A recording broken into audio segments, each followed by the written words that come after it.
Jésus, acclamez Jésus, acclamez Jésus, acclamez Jésus, acclamez Jésus. Les mamans, les papas, les mamans, les papas, les enfants, les parents, acclamez, acclamez, acclamez, acclamez, acclamez, acclamez, acclamez, acclamez, acclamez, acclamez, acclamez, acclamez, acclamez, acclamez. Oh, c'est comme ça qu'acclame Jésus. Fais bien. Oh, pour ces cris de joie. Si bonhomme, si bonhomme. Oh, c'est maman de qui ça?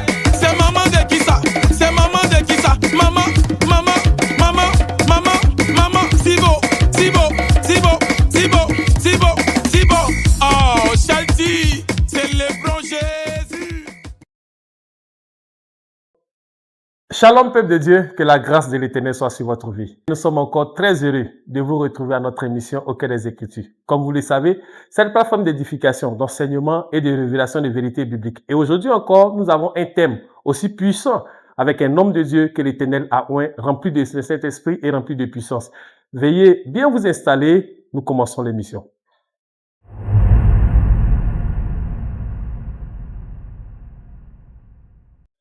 Que dit Dieu sur la polygamie? Le thème qui nous retient en ce soir de notre émission Au cœur des Écritures. Je suis le pasteur Kra Bavi et ce soir nous sommes avec l'homme de Dieu, le pasteur Elias. Shalom pasteur. Shalom, homme de Dieu. En quelques mots, qui est le pasteur Elias? Le pasteur Elias, c'est le pasteur qui est le fondateur de la Synagogue internationale des Nations Unies pour le salut. Bon, excusez-moi, je n'aime pas utiliser le terme fondateur. Je dis souvent superviseur parce que c'est Dieu qui a donné le nom de l'Église. C'est ça. Après avoir prié plusieurs reprises. C'est ça. Donc, le Seigneur a révélé le nom. Et puis, c'est pourquoi je n'aime pas utiliser trop le terme fondateur. D'accord, pasteur. Est-ce que le pasteur Elias peut nous parler un peu de lui, son témoignage en quelques mots?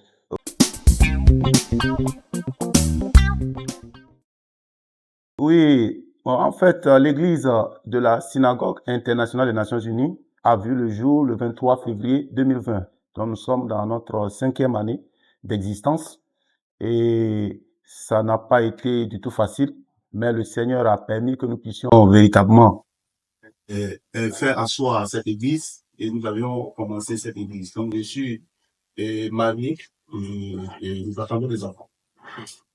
Merci beaucoup, pasteur. Comme je le disais tantôt, que dit Dieu sur la polygamie était le thème qui nous retenait ce soir. Nous allons simplement passer à notre rubrique enseignement et exhortation.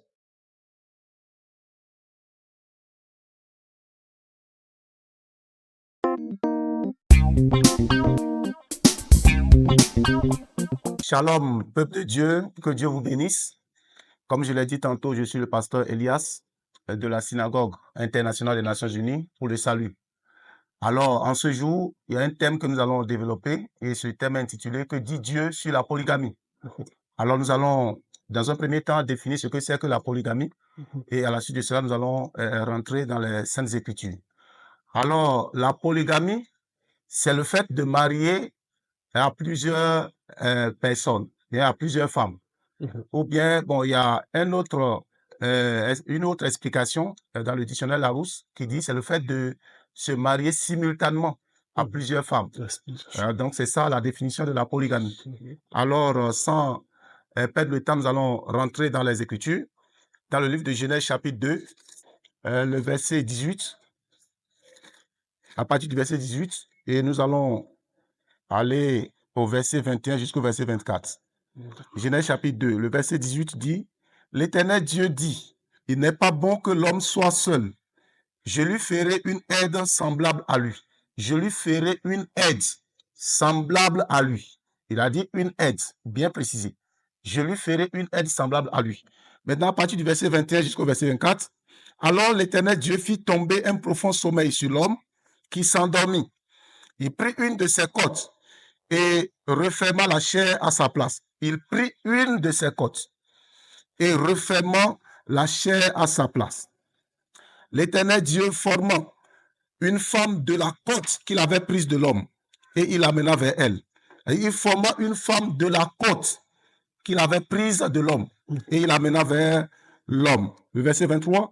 Et l'homme dit, voici cette fois celle qui est os de mes os et chair de ma chair. On l'appellera femme parce qu'elle a été prise de l'homme. Le dernier verset 24, c'est pourquoi l'homme quittera son père et sa mère et s'attachera à sa femme et ils deviendront une seule chair. Amen. Amen. Alors, voici le passage que nous venons de lire. Il y a beaucoup de serviteurs de Dieu qui n'arrivent pas à bien décortiquer ou expliquer ce que c'est qu'un mariage. Alors, quand on parle de mariage, il y a 3 éléments fondamentaux avec leur constituant avant qu'on ne parle de mariage. Les 3 éléments fondamentaux, d'abord, numéro 1, c'est le mariage coutumier, qu'on appelle souvent ou bien communément la dot. Et le numéro 2, le mariage civil. Et après ça, c'est le mariage religieux. Maintenant, au niveau du mariage coutumier ou ce qu'on appelle la dot, il y a des constituants qui sont les suivants. Le marié, les parents du mari. Il y a la mariée et puis les parents de la mariée. Donc, ce côté-là, c'est déjà clos. C'est-à-dire, ces 2 familles-là se réunissent. Et les 2 familles sont d'accord que leur fils ou bien leur fille épouse, vice-versa. Donc, à partir de là, donc ce premier point-là est fini. Donc, quand on finit ça, on attaque encore le deuxième point. Le deuxième point, c'est le mariage civil. Au niveau du mariage civil, il faut le maire, il faut le témoin du marié, et puis il faut le témoin de la mariée. Donc, une fois que ça là aussi fini, donc on enchaîne encore. On va maintenant au mariage religieux. Et au niveau du mariage religieux, maintenant, il faut le pasteur, il faut l'église, le pasteur, et puis Dieu maintenant lui-même. Donc, une fois que ces 3 éléments fondamentaux avec leurs constituants sont réunis, alors on ne peut pas dissocier le mariage. Et on ne peut pas rompre le mariage. Maintenant, il y a des gens qui ont l'habitude de dire, bien qui disent souvent que non, l'homme peut marier à plusieurs femmes. Écoutez, ce que j'ai expliqué tout à l'heure, est-ce que ces conditions sont réunies? Une fois que ces conditions sont réunies, tu n'as pas le droit de dire, je vais marier encore, je vais prendre encore une autre femme. Puisque ce que nous avons lu tout à l'heure dans Genèse chapitre 2, là, le Seigneur a bien précisé. Il n'est pas bon que l'homme soit seul, je lui ferai une aide semblable à lui. Une aide semblable à lui. Et le verset 24 dit, c'est pourquoi l'homme quittera son père et sa mère et viendra s'attacher à sa femme. À sa femme, ça. Pronom personnel. Pronom possessif, ça. Donc à sa femme et les 2 deviendront une seule chair. Donc ici, je ne sais pas comment les gens peuvent expliquer ce thème en disant que non, Dieu permet qu'on puisse marier à plusieurs femmes à la fois. Ça, Dieu n'a jamais autorisé ça. Dieu n'a jamais permis ça. Donc ici, dans ce passage, Dieu est clair là-dessus. Donc je lui ferai une aide semblable. Et il a pris quoi? Une côte de l'homme pour faire sa femme. Donc il n'a pas pris, puisqu'il n'y a pas une seule côte. Il y a plusieurs côtes. Mais Dieu a pris une seule côte pour faire une femme. C'est-à-dire son aide semblable. Donc si c'est ainsi, comment est-ce que l'être humain peut maintenant se lever pour dire non, Dieu autorise la polygamie? Je trouve ça absurde. Et parce qu'il se base des fois, la plupart des cas, sur Salomon, dans 1 Roi chapitre 11, le verset 3, que Salomon a marié 700 femmes avec 300 concubines. Mais c'est Salomon, ça c'est Salomon. Toi, tu n'es pas Salomon. Tu ne peux pas prendre le cas de Salomon pour en faire toi ton cas. Et même Abraham, dans l'un des thèmes que vous avez envoyé, vous avez cité Abraham, David et puis les Salomon et autres. Donc Abraham, excusez-moi le thème. Abraham n'a pas marié plusieurs femmes. Hein? Je m'excuse. Abraham n'a pas marié plusieurs femmes. Abraham, sa femme, c'était Sarah. C'est ça. Quand vous prenez Genèse chapitre 12, verset 5, la Bible dit, quand Dieu lui a dit de sortir de la maison de son père Térat, en sortant, la Bible dit que Abraham partit avec sa femme. Avec sa femme. Et l'autre partit avec lui. Avec sa femme. Donc même dans Genèse chapitre 18, lorsqu'il a reçu les 3 anges qui sont venus lui rendre visite, l'ange a dit, où est ta femme Sarah? C'est ça. Ta femme Sarah. Donc ici, Dieu n'a jamais autorisé, bien aimé, la polygamie. Donc soyons sûrs, si vous voulez vous marier à plusieurs femmes, là, il faut le faire. Mais il ne faut pas impliquer Dieu dedans. Sinon, Dieu n'a jamais dit ça. Dieu n'a jamais dit ça. Je suis venu sur ce plateau pour parler à quelqu'un qu'il faut que tu arrives à faire beaucoup attention. Il y a des soi-disant pasteurs qui sont sur les réseaux sociaux un peu partout, hein, qui sont en train de véhiculer des messages erronés. Et si vous ne faites pas attention, souvenez-vous, hein, dans Actes chapitre 5, les versets 36 et le verset 37, souvenez-vous d'un certain homme qu'on appelle Teudas. Teudas et puis Judas le Galiléen. Teudas, la Bible dit, il a apparu et il a drainé 400 hommes autour de lui. Et qu'est-ce qui s'est passé? Ça n'a pas duré, cet homme, il est mort. Il a été assassiné. Après, Judas le Galiléen, lui aussi, il est venu, la Bible dit, il a attiré du monde à son parti. Ça n'a pas duré, lui aussi, il est mort. Donc, faisons très attention. Faisons très attention. Dieu n'a jamais, bien aimé, autorisé la polygamie. Donc, je suis venu dire à quelqu'un que ce que Dieu veut, c'est que Dieu veut que tu prennes ta femme, tu sois avec ta femme, t'accordes, et puis c'est fini. C'est fini. D'autres encore, j'ai vu, ils ont dit dans 1 Timothée chapitre 3, l'histoire de Paul qui conseillait son fils Timothée. Et puis ils ont dit non, mais il a donné l'exemple sur les qualités d'être un évêque, que l'évêque doit être marié d'une seule femme. Maintenant, il y a certains hommes de Dieu qui disent que non, qu'il faut que cette règle, c'est applicable à seulement les pasteurs. C'est-à-dire que ce sont les pasteurs seuls qui doivent se marier à une seule femme. Ah bon, hein? Donc, ça, comme ils ont dit ça ici, là, c'est comme ça. Or, maintenant, les autres sont libres de se marier à plusieurs femmes. Vous voyez comment les gens sont allés déformer les Écritures. Oh, ce n'est pas bon. Donc, ce n'est pas bon. Nous devons beaucoup faire attention. Maintenant, je reviens sur les trois éléments que j'ai cités si haut. Maintenant, lorsque ces éléments sont réunis, on parle de mariage. Maintenant, quand il y a dot et il n'y a pas le mariage civil ni le mariage religieux, on n'a pas encore parlé de mariage. Puis maintenant, il y a aussi d'autres qui sortent la dot et qui s'en vont faire le mariage civil. Et puis ils vont venir voir le pasteur, que le pasteur n'a qu'à célébrer le mariage. Donc ici, les hommes de Dieu doivent être aussi regardants sur ce côté. Parce que si quelqu'un vient, par exemple, si les mariés ne sont pas de l'église, si c'est un qui est de l'église et l'autre est de l'autre côté, donc il faut vraiment faire une enquête judicieuse pour voir si véritablement, les conditions là sont réunies. C'est-à-dire la dot, puis le mariage civil, avant d'attaquer le mariage religieux. Donc une fois que ce n'est pas réuni, ces trois conditions, ce n'est pas possible de célébrer le mariage. Donc il y a d'autres qui utilisent ce thème disant que non, dans notre famille, il y a des démons, il y a des esprits, donc à cause de ça, si on veut aller, on va nous attaquer, donc on va sauter la dot pour aller faire civil, et puis après, le pasteur va nous bénir. Ça ne se passe pas comme ça. Même s'il y a les démons dans la famille, la personne, bien sinon le marié, est censé, il a le pouvoir, le plein droit de faire tout pour que la dot soit faite. Amen. Avant de continuer davantage. Alléluia. Amen. Donc c'est pourquoi je m'avais dit à quelqu'un en ce jour, il faut que tu analyses ou bien tu remarques si véritablement ces trois conditions-là sont réunies avant de parler du mariage. Donc il y a d'autres aussi, ils sautent les deux. D'autres civils et puis ils vont voir le pasteur. Ils disent non, le pasteur n'a qu'à nous bénir. Ça, c'est pas mariage. Ou bien ils sortent encore, bon, ils font seulement la dot. Et puis ils disent que non, ils sont déjà mariés.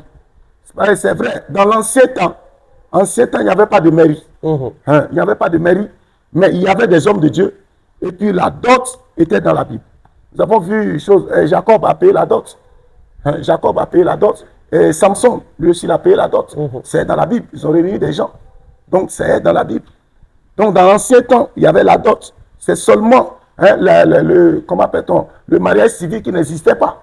Donc la dot existait bien, bel et bien, et les hommes de Dieu aussi. C'est pourquoi aussi quand David a dévié, quand il a pris la femme d'Uri le Héthien, qu'est-ce que le prophète Nathan a fait? Dieu l'a envoyé vers lui. Il dit non, voici, il a donné ce proverbe, que dans une ville, il y a un homme riche et puis un pauvre. L'homme riche a plusieurs brebis, le pauvre a une seule brebis. Et un voyageur est arrivé chez le riche, et le riche a laissé ses brebis, il est venu prendre la seule brebis du pauvre. Et David s'est levé en même temps et dit non, la personne qui a fait ça, la personne mérite la mort. C'est ça. Et Nathan a dit, la personne qui a fait ça, c'est toi. Donc vous voyez, donc dans l'Ancien Testament, il y a la dot et puis il y a le religieux. Donc c'est seulement la mairie qui n'existait pas. Mais de nos jours, c'est écrit dans la Bible, dans Romains chapitre 13, le premier verset dit de respecter les autorités. Donc, de respecter les autorités. Donc, ces autorités-là sont les agents de la mairie. Donc, on doit aller là-bas pour sceller tout. Donc, c'est tous ces contours-là qui font un mariage. Donc, pour qu'on puisse parler de dire non, que je suis marié ou bien oui, je suis marié, il faut que ces trois conditions soient réunies. Le mariage coutumier, chose civile et puis religieux, avec ses constitutions, bien sûr. Donc, s'il n'y a pas ça, on ne peut pas parler de mariage.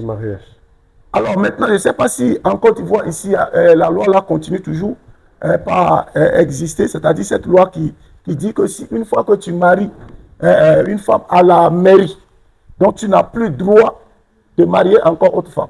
Parce que c'est comme ton nom est dans les registres de la mairie. La loi existe. Donc, la loi existe. Donc si tu vas ailleurs, ce n'est pas possible. Donc s'il y a ça, maintenant comment se fait-il qu'on peut, comment appelle-t-on, aller à l'encontre, contre cette loi? Ça, c'est les autorités. Mais on va contre la loi. Ça, ce n'est pas du tout bien.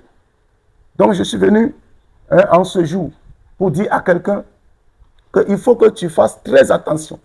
Il y a des haut-parleurs, les gens qui ont l'art de la parole. Donc, ils peuvent vous détourner à tout moment, vous dévier à tout moment, vous envoyer en enfer. Ils sont remplis. Donc, faisons très attention. Donc, Dieu n'a jamais autorisé la polygamie. Je vous en prie. Donc, les passages que j'ai donnés tout à l'heure sont très clairs pour que vous puissiez vous-même comprendre ce que Dieu a dit. Au niveau d'Abraham, nous avons vu sa femme, tout ça. Donc, c'est Dieu qui a véritablement dit qu'il n'est pas bon que l'homme soit seul. L'homme ne doit pas être seul. Il faut qu'il y ait son semblable, sa femme. De la même manière, au niveau de la femme aussi. La femme doit avoir son mari, pas ses maris, son mari. Bien défini. Bien défini. Donc, c'est ce que j'ai expliqué. Alors, il y a des gens qui disent non, que où c'est écrit dans la Bible. C'est ce que j'ai dit tout à l'heure. Genèse chapitre 2, verset 18. C'est écrit. Donc, ils veulent maintenant, comme ils veulent faire ils veulent faire du mal, bien ils veulent se lancer dans le désordre. Donc, ils utilisent des moyens échappatoires pour pouvoir faire quoi que ce soit. Non, Dieu n'a jamais dit ça. Dieu n'a jamais dit ça. Donc, la polygamie n'a jamais été autorisée par Dieu. Je vous en prie. Donc, je suis venu parler à quelqu'un. Je suis venu parler à un frère, à une soeur, qu'il faut que tu arrives à faire beaucoup attention. Donc, voici en quelque sorte ce que j'ai juste à dire concernant que dit Dieu sur la polygamie.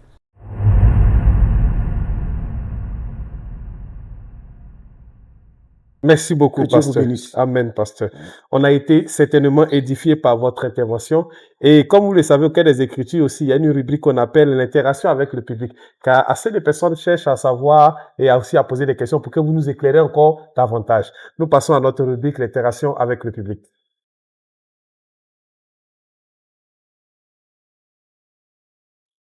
Merci beaucoup encore, homme de Dieu. Il y a la sœur Ange Priska Yohou qui demande: Shalom, homme de Dieu. Ma question est la suivante. Est-ce que la polygamie est un péché? Oui, la polygamie, c'est un péché. C'est un péché du moment où Dieu n'accepte pas ça. Déjà, c'est un péché. Et tout ce que Dieu n'accepte pas est un péché. Est un péché. Donc, c'est la raison pour laquelle Dieu n'a pas permis aussi à David de pouvoir bâtir son temple. Parce qu'il a versé du sang, et non seulement pas ça, mais aussi il a marié, et puis il a pris la femme d'autrui, des gens, il les a tués, et puis il a pris leur femme. Donc c'est un péché. La polygamie est un péché. Merci beaucoup, Père. Je pense que la sœur Priska, tu as la réponse à ta question. Donc continuons avec le frère Cézanne Doumi qui demande: Shalom, homme de Dieu, pouvez-vous m'éclairer sur ces questions? Dieu a-t-il approuvé la polygamie du roi David? Si Dieu a approuvé la polygamie du roi David, non. Dieu n'a jamais approuvé ça. J'ai donné cet exemple tout à l'heure.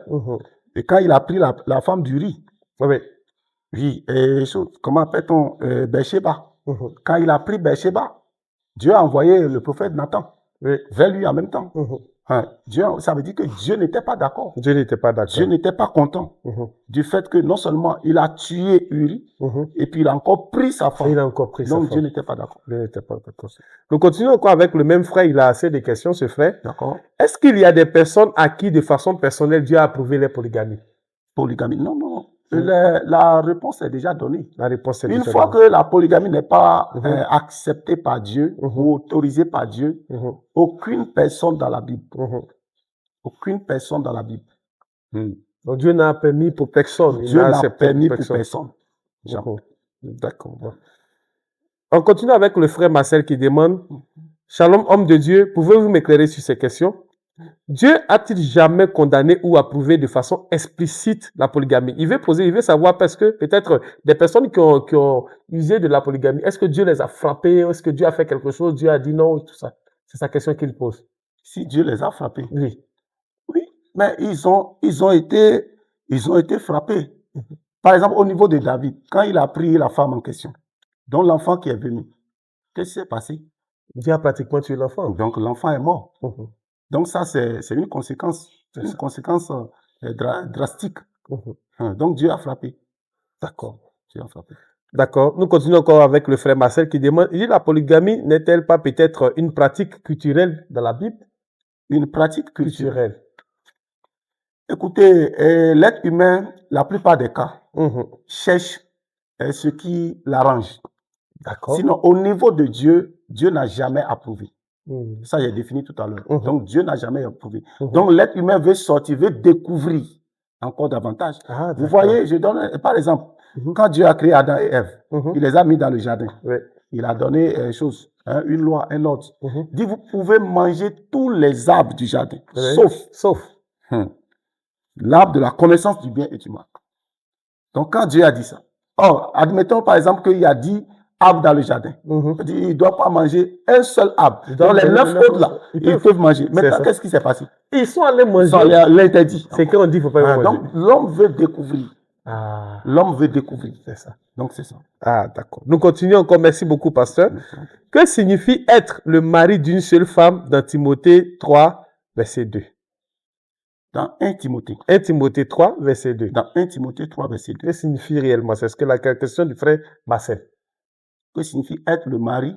Que signifie être le mari d'une seule femme dans 1 Timothée chapitre 3, verset 2. D'accord. Donc, j'ai aussi abordé cette question tout à l'heure. Ça là, ce côté-là, c'est ça qui s'appliquait aux évêques. Aux évêques. Aux évêques. C'est ça, je disais que les pasteurs, il y a certains pasteurs qui ont dit que non, ça là, ça s'applique seulement aux pasteurs. Et les fidèles. Les fidèles là, non, ils ne sont pas concernés. C'est pas bon. Donc, ça là, être mari d'une seule femme, c'est remplir les conditions que j'ai citées si haut. Donc, si c'est maintenant que tu es en train de nous suivre, donc j'ai dit, avant de parler de mariage, être mari d'une seule femme, il faut que le mariage coutumier ou bien la dot soit fait. Il faut que le mariage civil soit fait. Il faut que le mariage religieux soit fait. Maintenant, au niveau du mariage coutumier, il faut que le marié et puis la mariée, les deux parents soient présents. Au niveau du mariage civil, il faut que le maire, le témoin du marié, le témoin de la mariée soient présents. Et au niveau du mariage religieux, il faut que le pasteur, l'église et puis Dieu. Donc, lorsque toutes ces conditions-là sont réunies, là maintenant, on parle de mariage proprement dit. Donc, le monsieur devient maintenant mari de sa femme. Merci beaucoup, pasteur. Nous continuons avec la sœur Flora qui demande: Shalom, homme de Dieu.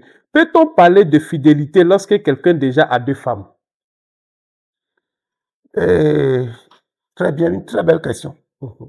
Alors, la question est de savoir, est-ce que c'est dans le Seigneur que la personne a eu ces 2 femmes, ou bien la personne a eu ces 2 femmes en dehors du Seigneur, c'est-à-dire avant de venir dans le Seigneur. Venir à Christ.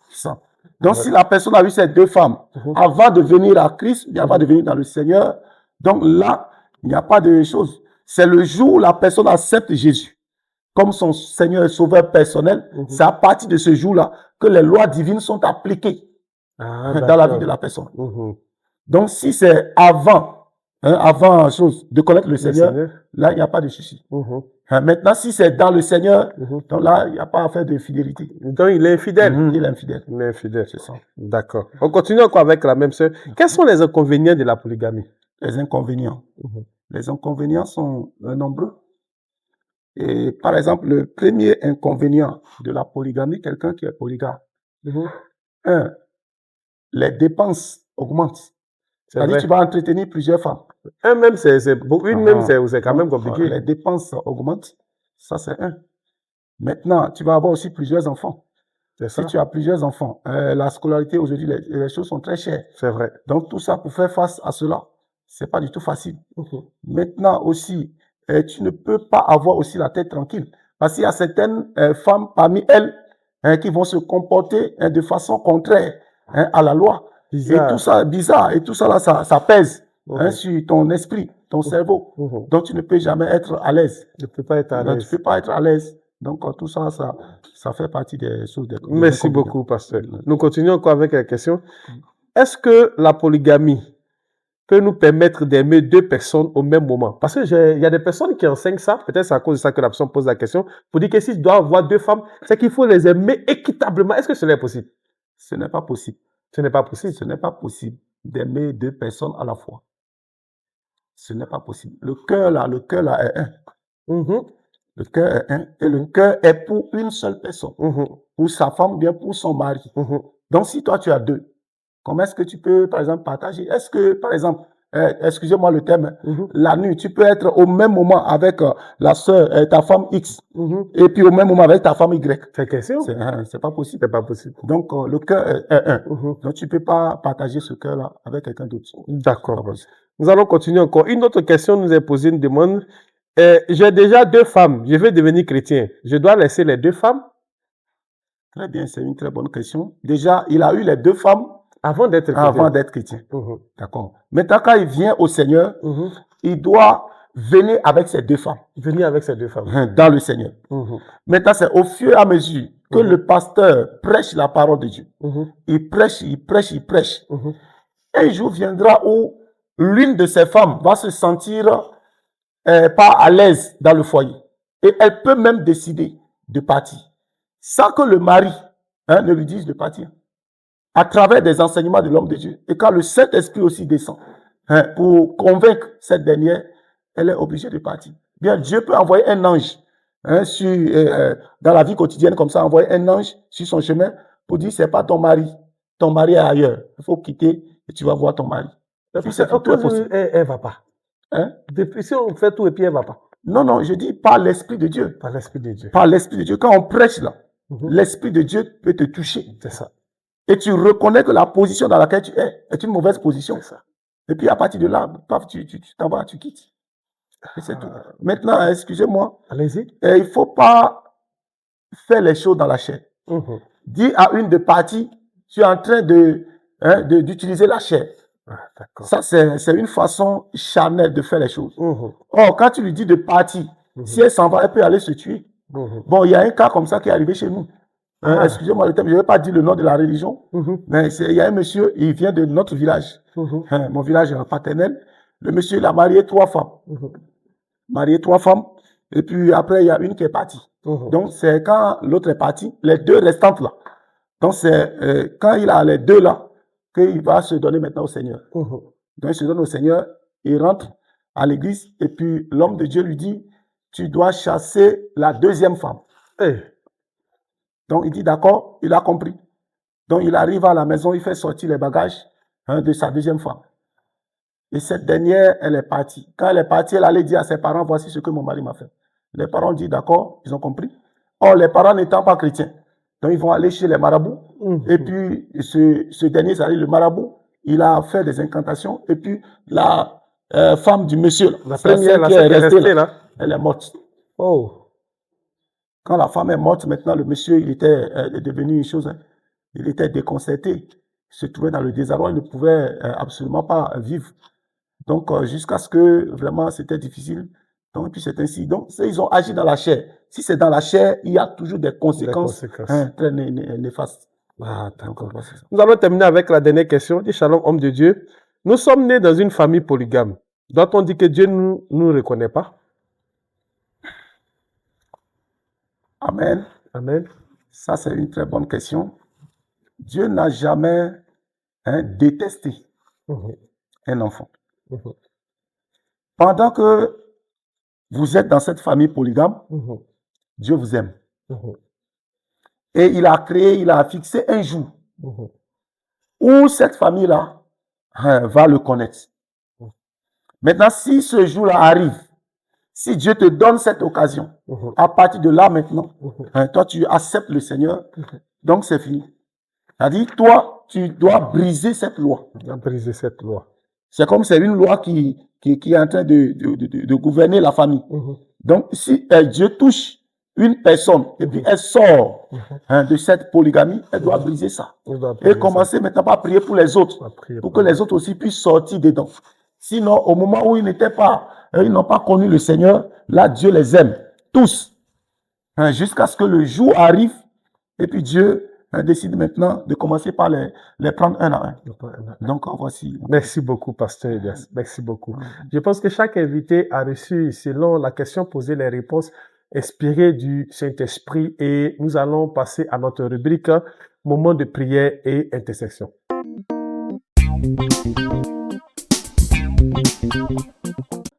Dieu de grâce, nous voulons encore te dire merci pour ce moment glorieux. Merci Seigneur pour la vie. Dieu puissant de toutes ces personnes qui nous suivent, de près, de loin. Seigneur, je voudrais encore une fois te confier, Jésus-Christ, les couples, Seigneur Jésus, qui sont en difficulté. Père, je demande que ton esprit entre dans ces couples pour Dieu puissant apporter la paix, la joie, l'amour qu'il faut, Seigneur, pour que ces couples puissent demeurer, Dieu puissant, jusqu'à leur mort au nom puissant de Jésus-Christ. Éternel Dieu, je voudrais encore une fois de plus te confier toutes ces personnes, Seigneur Jésus-Christ, qui ont été manipulées et puis elles sont allées, Seigneur Jésus-Christ, oui, enfreindre ta loi. Seigneur, en mariant plusieurs femmes ou bien plusieurs hommes à la fois, Père, je prie que pendant cette émission, que ton esprit les visite, les touche, afin qu'ils connaissent, Seigneur, la vérité et qu'ils se détachent, Seigneur, de tout ce qui est mensonge, pour embrasser cette vérité pour la gloire de ton nom. Seigneur, merci infiniment, ô Dieu puissant, pour Jésus-Christ, cette émission. Je prie pour que cette émission, Seigneur Jésus-Christ, puisse continuer par, Seigneur Dieu de gloire, aller toujours, lui, de l'avant, dans le nom puissant de Jésus-Christ.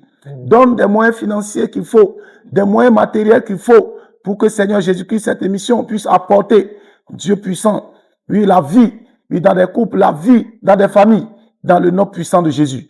Merci de bénir, Seigneur Jésus-Christ de Nazareth, tes enfants. Bénis-les davantage. Oui, Seigneur Jésus-Christ, souviens-toi d'eux pour cette œuvre qu'ils ne cessent de faire. Béni sois-tu à jamais, Seigneur. Nous prions au Dieu puissant, nous te confions les nations, Seigneur, dans le monde entier. Seigneur, veille sur ces nations. Seigneur, protège ces nations, en particulier la Côte d'Ivoire. Seigneur Jésus-Christ, sois avec cette nation. Seigneur, nous prions et nous neutralisons tout plan diabolique sur cette nation, la Côte d'Ivoire, au nom puissant de Jésus-Christ. Merci encore une fois, Seigneur, pour ce moment glorieux. Béni sois-tu à jamais. Et c'est en ton nom, Jésus de Nazareth, que nous avons prié. Amen. Amen. Merci beaucoup à toute personne qui nous a suivis à cette édition au Cœur des Écritures. Aujourd'hui, nous sommes à la Riviera Faya. Nous vous lançons un appel.